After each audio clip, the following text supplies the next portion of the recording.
De repente, o cenário palestino ficou em segundo plano.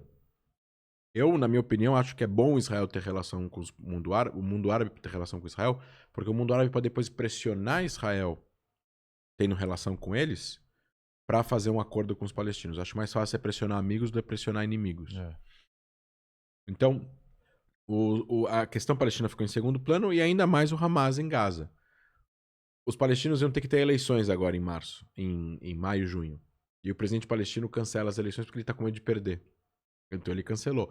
Ele já teve eleição desde 2011, não tem eleição lá. Então ele teve eleição em 2006, depois não teve mais. 14 anos já. Acabou o mandato dele em 2010. Estamos em 2021, não teve eleição. Eles cancelaram as eleições. Aí começou os distúrbios em Jerusalém por causa de vídeos no TikTok de árabes. Foi o que aconteceu agora. O que eclodiu esses últimos episódios foi 14 de abril, vídeos de árabes palestinos que moram em Jerusalém Oriental batendo em judeus ortodoxos e filmando e colocando no TikTok. Meio como deboche. Sim. Depois teve protestos de radicais israelenses, 300 pessoas, protestando contra árabes, com frases de efeito, racistas, etc e tal. O que mexeu com eles para protestar contra esse grupo, que aí a polícia foi no meio para tentar separar.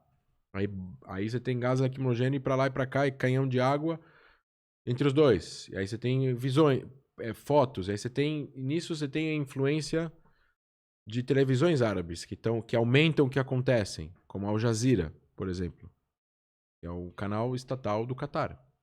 E o Catar tem uma relação com a Irmandade Muçulmana e com o Hamas. E é o maior canal árabe do mundo. E eles inflamam o que acontece lá, multiplicam por 10.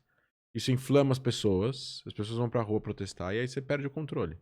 Então, teve protesto. Aí teve o problema no bairro árabe, lá em Jerusalém Oriental, com aquela questão de se as famílias saírem, não saírem, que é uma questão judicial.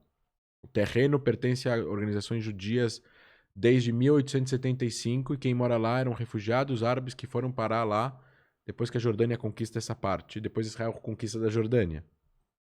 Era inglês, a Jordânia conquista, depois Israel conquista da Jordânia. Então aquele território volta a ser controlado por Israel. Volta não, porque Israel não controlava, mas Israel começa a controlar em 67. E aí você tem 3 casas lá que moram famílias árabes, que elas não são donas da terra, mas eles moram lá há 60, 70 anos, são refugiados. Eram refugiados de 48.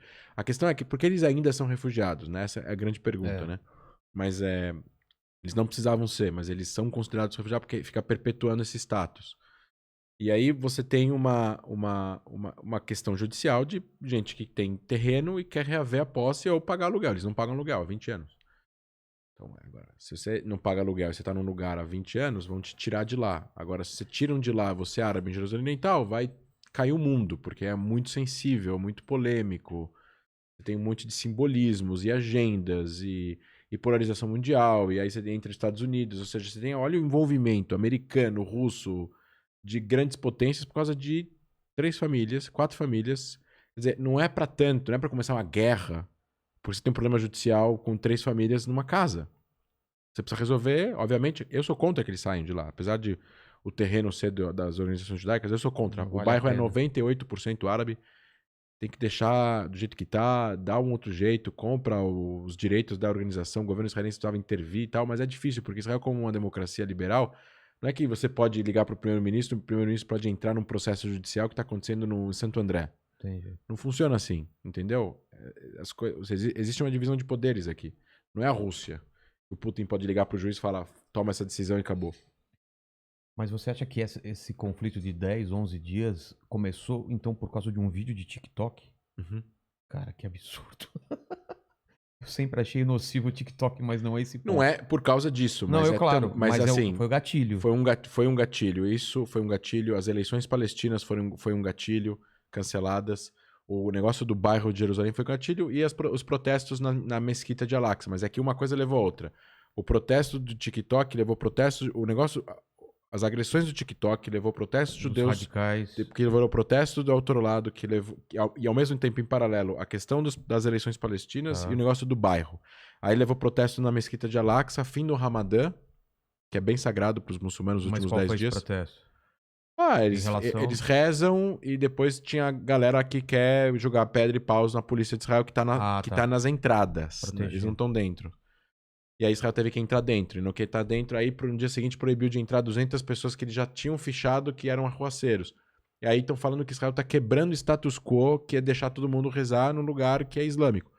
Fala, não, vocês têm 18 mil pessoas dentro, 200 foram proibidos de entrar porque eles estavam querendo jogar paus e pedras na polícia de Israel. Aí se você joga pedra em qualquer policial, em qualquer lugar do mundo, você vai ser preso, entendeu?